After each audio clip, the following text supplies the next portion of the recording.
Notícias que estão em atualização permanente em agência.eclésia.pt. Tempo agora para falar sobre a assistência espiritual e religiosa em meio hospitalar. É nosso convidado o Padre Fernando Sampaio, coordenador nacional dos capelães hospitalares. Muito boa tarde. Obrigado por estar neste programa. Um tema que damos continuidade hoje, abordando a relação que pode existir entre doença e vontade ou castigo de Deus. Alguma relação que é possível estabelecer ou que devemos evitar também na abordagem deste tema? Essa é uma atribuição, uma relação recorrente que as pessoas na qual as pessoas facilmente caem. Às vezes ouve-se dizer às pessoas, quer estejam doentes, quer não, o que é que a pessoa fez para ser castigada desse modo? Que mal fiz eu a Deus. Ou que mal é que eu fiz a Deus, é muitas vezes a expressão que as pessoas usam. Na realidade não existe relação entre uma coisa e outra, porque se existe uma relação entre pecado e doença, havia muita gente que estava por aí aflita, não é? Se a doença surgisse na sequência das injustiças sociais ou das injustiças afetivas ou de outras situações que são desumanas, no fundo havia muita gente que estaria por aí aflito, não é? Aquilo que nos traduz é um fundo da humanidade, em que o homem busca quase sempre as causas para compreender o porquê das coisas.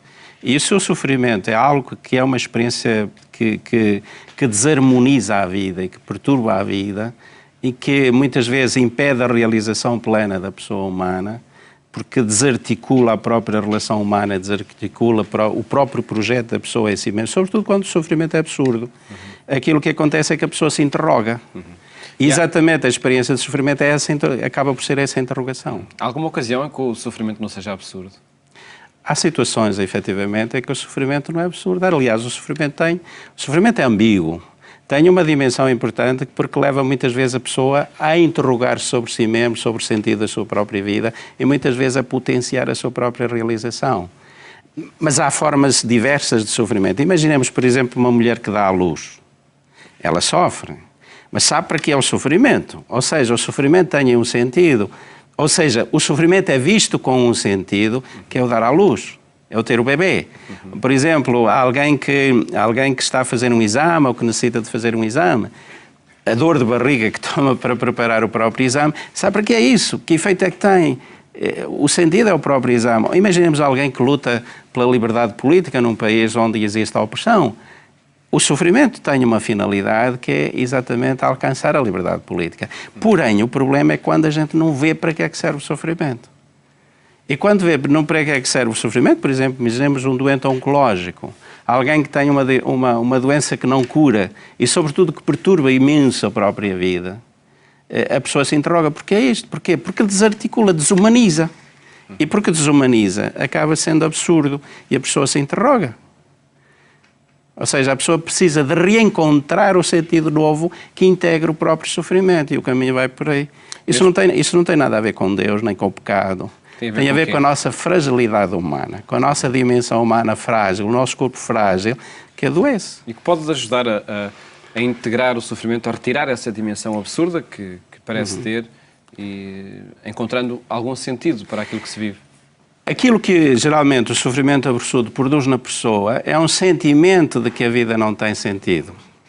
E é exatamente na busca do sentido, ou seja, na integração do próprio sofrimento na vida, ou seja, na tentativa de dar sentido à própria vida sofrida, integrando o próprio sofrimento, aí é que estará o sentido. O sentido não está no sofrimento absurdo, o sentido está na vida que nós vivemos, no modo como vivemos, nas relações que estabelecemos uns com os outros, no refazer o nosso projeto, integrando as dimensões frágeis de nós próprios. Mesmo que ele tenha um limite, muito próximo.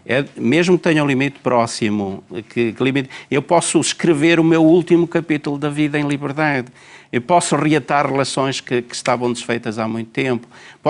Eu recordo-me de uma vez um doente que disse assim, um doente que tinha uma doença muito grave, e que diz, bendita doença que eu teve. Eu digo assim, bendita doença, então porquê?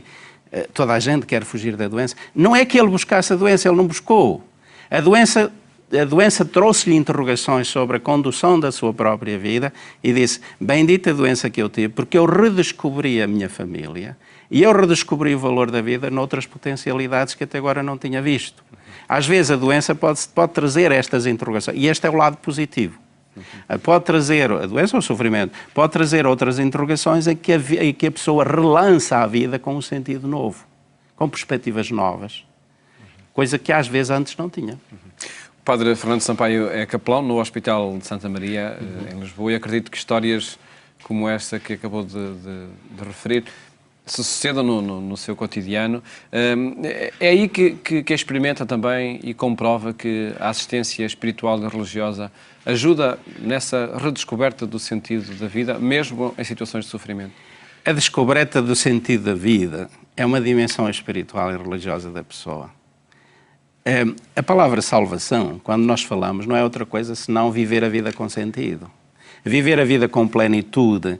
E viver a vida com plenitude, fazendo-a desabrochar em todas as suas dimensões, é a dimensão espiritual da pessoa. E se quando eu estou doente, e a doença, portanto, a doença quebra a relação, nisso é um mal e desumaniza, então quer dizer que eu, para a viver e para viver a minha vida com sentido, eu preciso, para viver a minha vida com plenitude, eu preciso de lhe encontrar um para que é que serve. E esse para que é que serve, esse sentido que eu busco, esse sentido que eu construo, que me leva à relação com os outros, que me leva à relação com Deus, que me faz sair para fora de mim próprio, no fundo, é essa plenitude que é da dimensão espiritual e que é da dimensão religiosa. Que estruturas, que ferramentas existem para que, por exemplo, no meio hospitalar, essa dimensão espiritual e religiosa possa integrar os cuidados de saúde? Essa dimensão religiosa faz parte dos cuidados de saúde.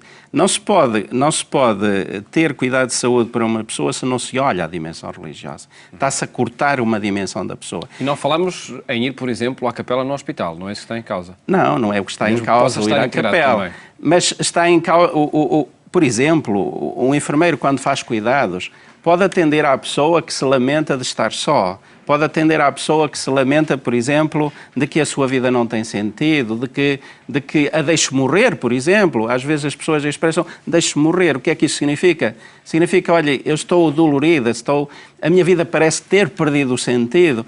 E como é que nós fazemos?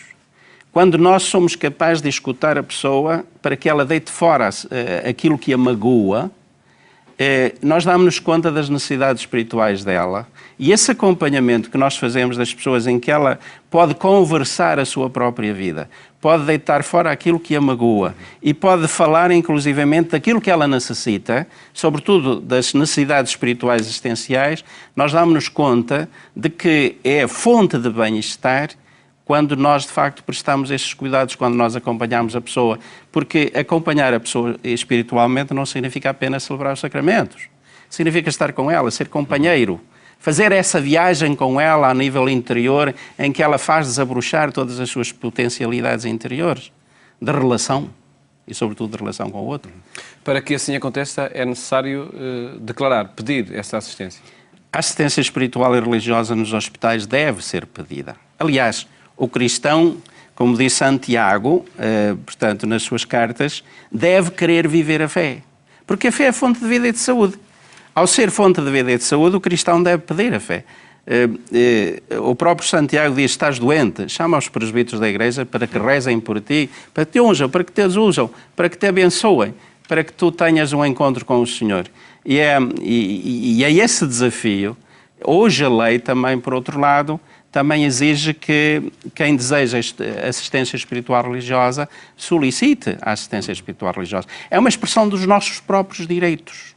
Não é apenas um dever do cristão, é também um direito de viver a sua própria fé e de a viver. O facto de uma pessoa estar doente não significa que não possa viver e celebrar a sua própria fé. O tal conceito da cidadania crente, não é? O conceito de cidadania crente.